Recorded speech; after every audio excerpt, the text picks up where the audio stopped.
appeared before the Congressional Committee to tell what I knew of activities which might lead to an attempt to set up a fascist dictatorship. The potential for the disastrous rise of misplaced power exists and will persist. The very word secrecy is repugnant in a free and open society. And we are, as a people, inherently and historically opposed to secret societies, to secret oaths, and to secret proceedings. President Bush signed a formal agreement that will end the United States as we know it. And he took the step without approval from either the U.S. Congress or the people of the United States. The secret organizations of the world power elite are no longer secret. It's known as the Bilderberg Group. Could their objective be world domination? I'm Jim Tucker. I've chased Bilderberg for 30 years. I'll never give up the chase. Bilderberg plan for the whole world is nothing less than world government. I'm not comfortable with that at all. Who elected these guys to run the planet? They are the elitists.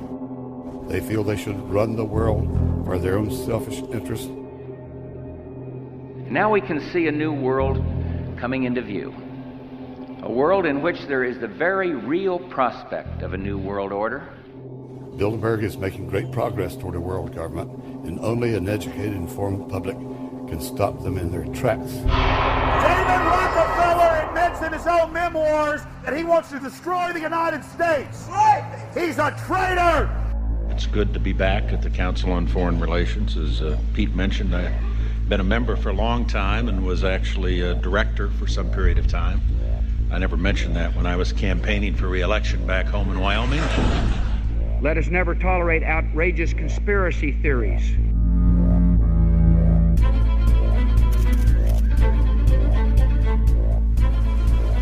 I need you to move off the property, please. Some shots were fired.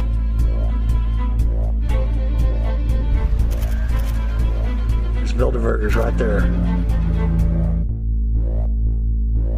The Trans-Texas Corridor is a vital part because we stop it here in Texas. We stop the New World Order right here in Texas. This thing started here. And to save this country, we kill this damn thing here.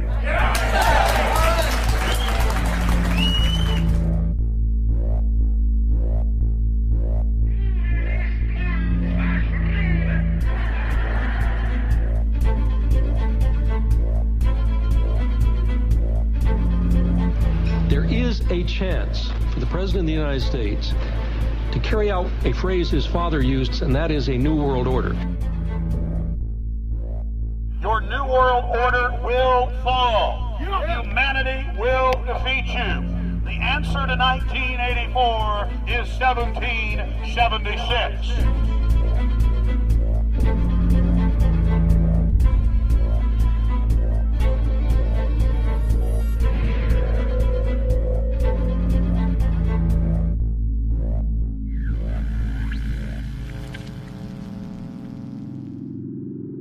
In the near future, Earth is dominated by a powerful world government. Once free nations are slaves to the will of a tiny elite. The dawn of a new dark age is upon mankind. Countries are a thing of the past. Every form of independence is under attack, with the family and even the individual itself nearing extinction. Close to 80% of the Earth's population has been eliminated. The remnants of a once-free humanity are forced to live within highly controlled, compact, prison-like cities. Travel is highly restricted. Superhighways connect the megacities and keep the population from entering into unauthorized zones.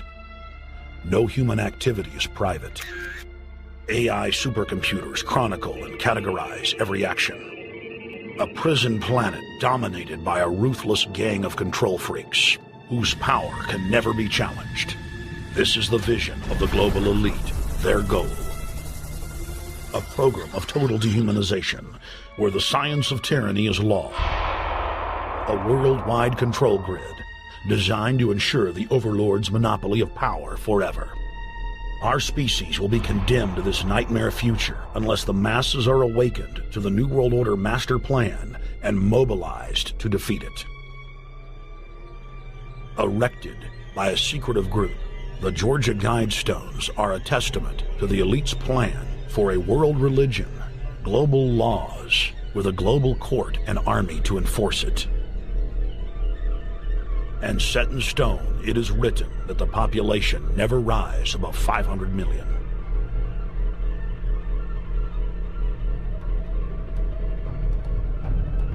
In this film, you will learn how our world is truly governed. You will see how highly secretive roundtable groups interlock to form a global intelligence network. This group has been steering planetary affairs for hundreds of years. Now, in the final stage, they prepare for open world government. A goal tyrants throughout history have lusted after. Dr. Michael Kaufman is a published ecologist specializing in ecosystem research, forest ecology, and ecosystem classification. Dr. Kaufman played a key role in blocking the ratification of the Convention on Biological Diversity in the U.S. Senate. The concept of a new world order has been around for centuries. It's been receiving tremendous play over the last half of the 20th century.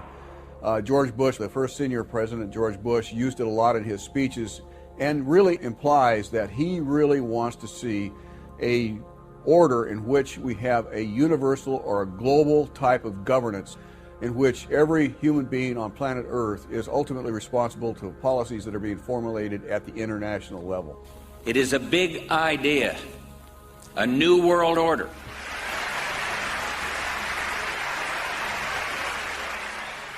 President Bush said that the New World Order was in tune, and that's what they were working for. The UN is part of that government. They're working right now very significantly for a North American Union. That's why there's a lot of people in Washington that don't care too much about our borders. They have a philosophical belief that national sovereignty is not important. It's also the reason I have made very strong suggestion that we need not be in the United Nations for our national security. It's really always the same. You go back throughout all of history, the Roman Empire, the Soviet Union, Hitler during the Nazism was always saying that it's going to create the utopia for the average person, when in fact, history always shows that it does exactly the opposite. Conquest and empire is as old as civilization. Babylon, Egypt, and Greece. They all built empires in an attempt to rule the world. The Roman system at its peak dominated the known world. Complex governmental systems were developed to control diverse populations. During the period between the 15th and 19th century, new empires emerged and again waged war for supremacy. The nobility, as well as the thriving merchant class, were financed by a handful of private banks. Many of the great money houses would hedge their bets and finance both sides of a war. Sophisticated intelligence-gathering networks gave the financiers a clear edge over the governments they were slowly gaining control of. On the 18th of June, 1815, agents of the British arm of the Rothschild family looked on as Emperor Napoleon Bonaparte fought desperately to save his army from the jaws of a British-Prussian pincer attack. A Rothschild agent was able to get the news of Napoleon's defeat at the hands of Lord Wellington to Nathan Rothschild, a full 20 hours before the news reached London. Nathan, the head of the British arm of the Rothschild family, put out the rumor to the London Stock Exchange that Napoleon had won the war. Stocks plunged by 98%, and Rothschild was then able to buy up the entire British economy for pennies on the pound. When the news of Napoleon's defeat finally arrived, stocks soared. Britain was now the undisputed ruler of Europe, and Rothschild ruled England. The already dominant British Empire grew even more aggressive. Her troops and bureaucracy spread across the globe. the sun never set on Britannia's holdings. The banking cartel funded, in fact, since about 1800, they have funded both sides of almost every war. And of course, they're getting the interest off of the loans that they've given the various governments and the wars that they have actually helped stimulate and create. By 1900, Germany was a rising force and a leader of the Industrial Revolution. World War I, for instance, there was absolutely no reason to have World War I, except that it was an ideal opportunity for the banking cartel to make a pile of money by funding both sides of that particular war. On June 28, 1914, the heir to the Austrian-Hungarian throne, Archduke Franz Ferdinand, was assassinated while traveling in a motorcade.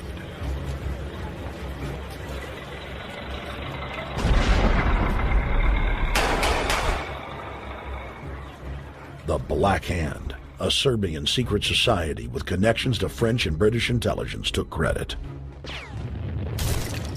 World War I had begun.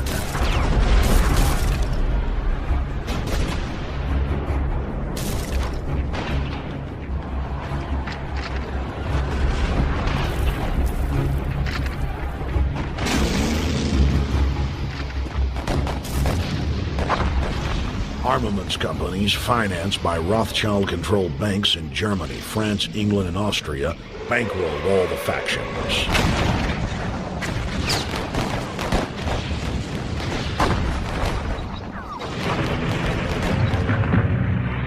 At least 20 million were killed in the war. It was a conflict so terrible the people vowed to never fight again. They dubbed it the War to End All Wars. Question is, why did they want war? Well, first of all, is money and power.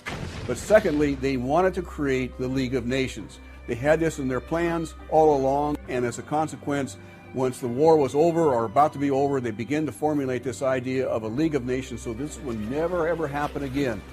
Hundreds of years of practice made the British experts at hiding their empire behind puppet governments and councils.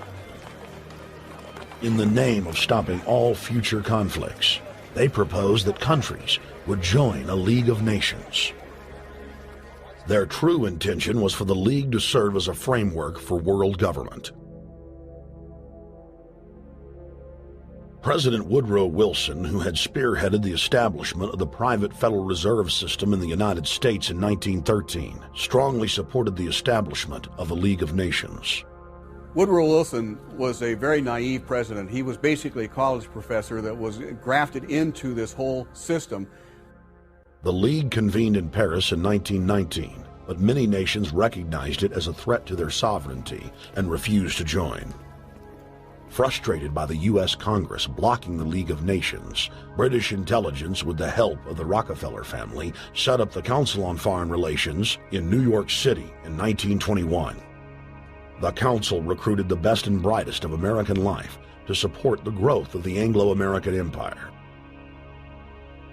The CFR's stated mission is to abolish all nation-states in favor of an all-powerful world government administered by a tiny elite.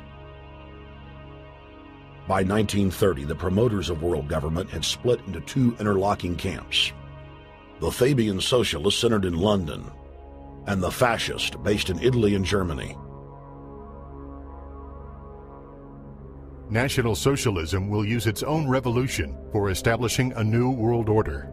Adolf Hitler. Supporters of the fascists in the United States and England believed that the military should be used to quickly transform the world into a new world order, while the more sophisticated practitioners of globalism stated that incrementalism was the sure path to world domination. Congressional Medal of Honor winner Major General Smedley Butler went public in 1934, exposing an attempt by the robber barons to launch a military overthrow of the United States. The war hero testified to the McCormick-Dickstein Committee in Congress that some of the most powerful men in America had tried to recruit him to lead a military coup so they could set up National Socialism in the United States.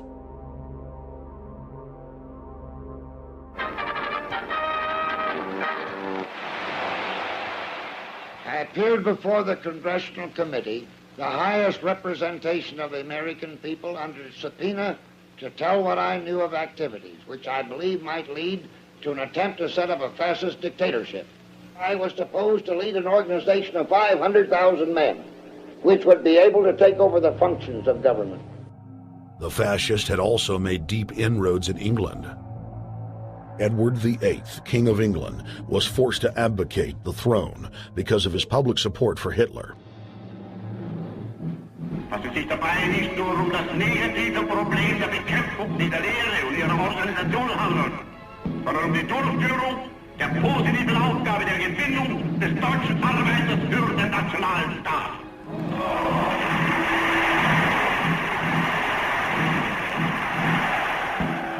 Though the German-led fascist camp was strong, the Fabian Socialist Bloc was able to maintain control of the U.S., Russia, and England.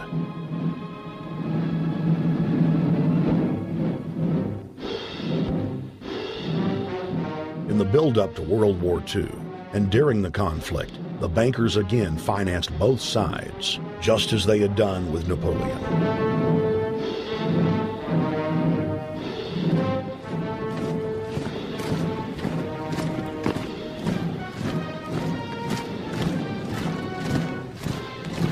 With the rise and fall of the Third Reich, Europe lay in ruins.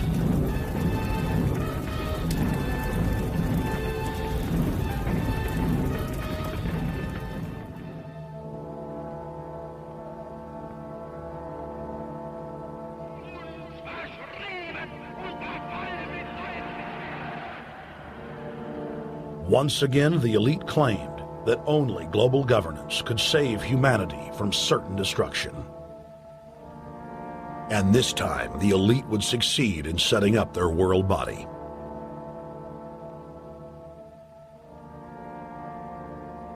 In April of 1945, at the Presidio Naval Base in San Francisco, the United Nations was founded by the victors of World War II. The United Nations complex was then built in New York City on land donated by John D. Rockefeller. Shortly after the elite established the United Nations as their base in the United States, the newly formed World Council quickly began work on the next phase in their plan, the incremental formation of continental superstates. The first step in their trilateral plan was the creation of the European Union. Unifying Europe had been tried many times and was extremely unpopular. Where Napoleon and Hitler had failed to accomplish their goals using force, the globalists would succeed using stealth. The British spearheaded the formation of the Council of Europe on May 5, 1949. The Treaty of London claimed to only establish trade ties between European nations, like NAFTA or GATT in North America. Its true intention was the formation of a European superstate.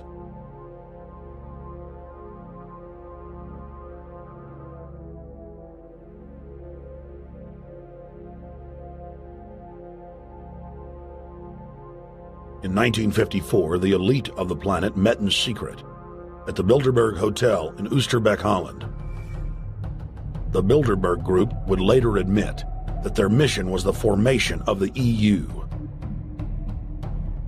Once the EU was established, under the guise of trade deals, a North American Union and Asian Union would be formed. The three interlocking superstates formed the core of the global government, while the United Nations would serve as a world regulatory and enforcement body over the Third World subregions. The Bilderberg Group consists of the heads of all of the managing roundtable groups that steer individual countries. Picture the elite power structure of the world as a giant pyramid, with only the elite of the elite at the tip-top of the capstone. The group has been so secretive that until the mid-1980s, the controlled corporate media denied its existence. Into the late 1990s, coverage only consisted of rare one-line mentions.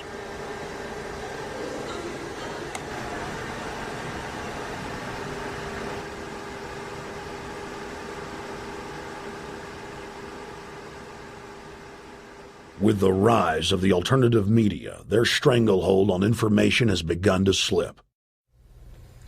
On the outskirts of the national capital today, black limousines with darkened windows converged on a hotel where private security guards imposed ironclad control. The limos carried royalty, political power brokers, and industrial titans to a secret meeting that will last all weekend. It's known as the Bilderberg Group. Could their objective be world domination? Every 4 years, Bilderberg meets in North America, and in June of 2006, we decided to travel to Ottawa, the capital of Canada. The site of Bilderberg.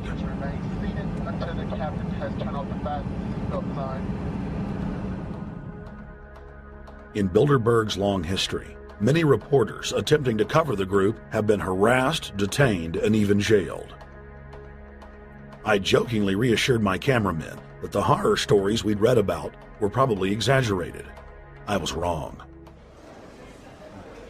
We know reporters get detained at airports. People aren't let in. We know people get sent to the jailhouse in 3 or 4 hours. It happens every time.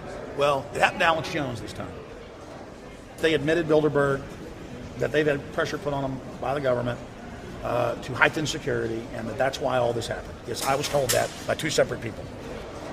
They scoured our records for hours yesterday and hours today, trying to find something on us, and of course there was nothing. It was just scary. I mean, I've been all over the world, and I've never seen anything like this. It was like hours of humiliation. And they said, "What are you here for?" And I said, "Well, I'm here to, cover the media, covering a political event. I hope to talk to some members of Parliament." I was answering all the questions. It was clear I wasn't a threat. It was clear I didn't have any criminal record. It was clear I was pressed. It was clear I was coming to interview people. They were going to deny me. They told me earlier that I was probably going to be denied, and then you guys showed up, and everything changed. So what's your plan now? My plan is to go out and try to interview Jim Tucker, try to go down to the Bilderberg Group and maybe catch some of them still arriving, and try to still make a documentary.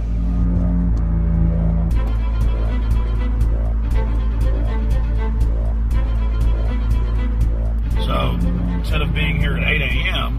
in the morning when the Bilderberg Group attendees, the 100 elite of the planet, start showing up, we're going to be getting here about 3:30 or so, and we'll see if we can catch any of the elites coming in.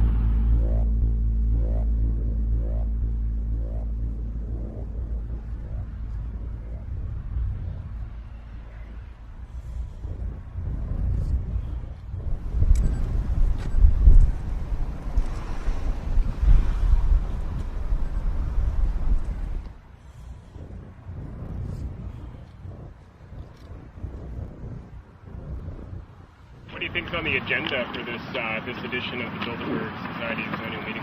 They're debating the attack on Iran. They're talking about how to take out Hugo Chavez. They're talking about how to get their American Union in that destroys Canadian, U.S., and Mexican sovereignty. So we're talking about the death of Canada is what's happening in there right now. The death of your sovereignty is happening in there right now. CNN has even reported that these individuals have put out the policy reports through the Council on Foreign Relations that writes their scholarly white papers to end the United States, to end Canada, and to end Mexico. About 10 have come in. They've been coming in slowly in typically big black cars with what appears to be bulletproof glass, and we've got a few pictures of some of the people. We're being kept well back from the building by an awful lot of security people, but there'll be more security as this thing develops. Again, just a reminder to stay off the property, okay? I am. This is the line. We checked with the city. Yeah. Okay. First Boston. The ex-president of Ireland? Maybe? Okay. Danny will know. I came here from upstate New York. I booked a room way in advance. When I checked in at 10 o'clock at night, they told me I had to be out at 8:30 in the morning. And so, of course, I complied to what they wanted. I wasn't happy about it because I had been tired. I drove quite a long way. Then I went down to have something to eat, and I just saw a bunch of security here, and I was wondering what was going on, and I asked questions. And they said they were having a wedding or they were having some sort of reception. So I decided to ask a couple more questions because I thought it was kind of weird. And then I saw them from my hotel window. They were in the back with flashlights looking at the trees, looking up through the trees, and they were also in front of the hotel, combing. It looked like combing the hotel. So I kind of was wondering what was going on, and I left. I got up this morning. I checked out, and then the fellow that I spoke with, the last fellow I spoke with, said, "Well, you'll know all about it in the newspaper." Well, I didn't have to wait because there was a group of people out here telling me everything that was going on. They're not fooling anybody any longer when you've got this many cops, and detaining Alex Jones at the border.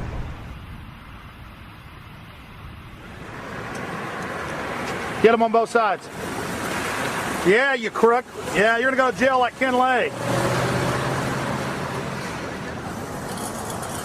Oh, yeah, there's one right there. Hi. Hey, we're not your property. We're not your slaves. We're going to defeat the New World Order. The New World Order is going to be defeated. You realize that? I'm glad you do. Always does throughout history.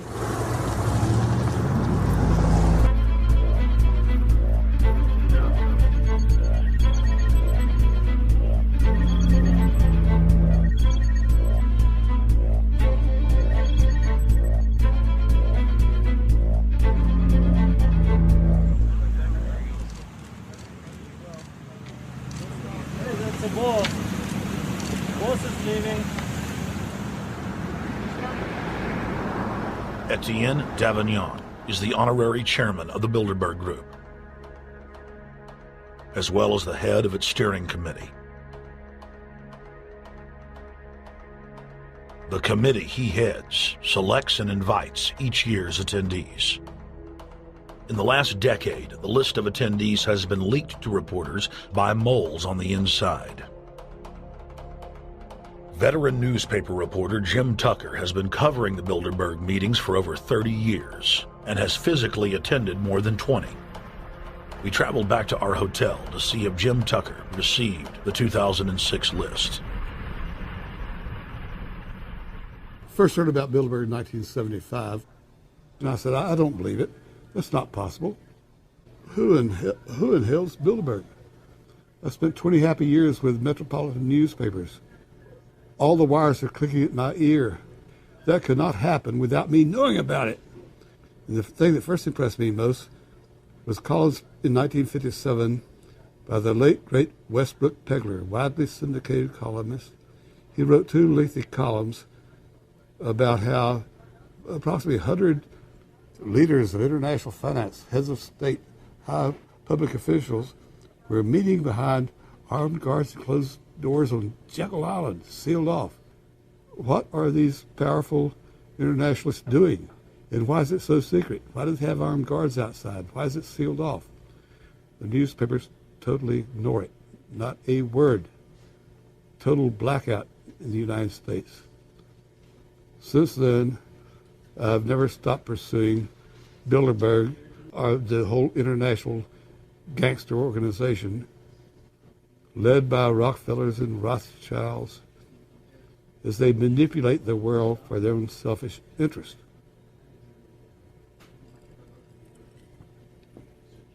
Jim, you've been waiting on the list. You normally get it on the first day. You haven't gotten it. We're told it might come in today. How important is that list? It's absolutely essential, although identifying people outside, as we always do, is important too, to find out who is not on their own list. In recent years, someone from Europe has sent a machine copy with a letterhead and so forth without identifying himself. So far, I haven't heard from him.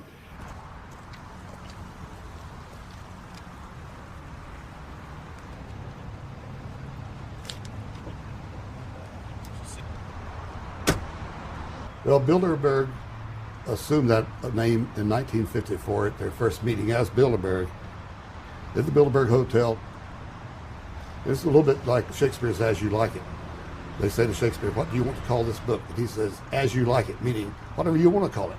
And they thought it was dictation, so one of his plays is called As You Like It, and the title has nothing to do with the play. So that's how the Bilderberg came by their name.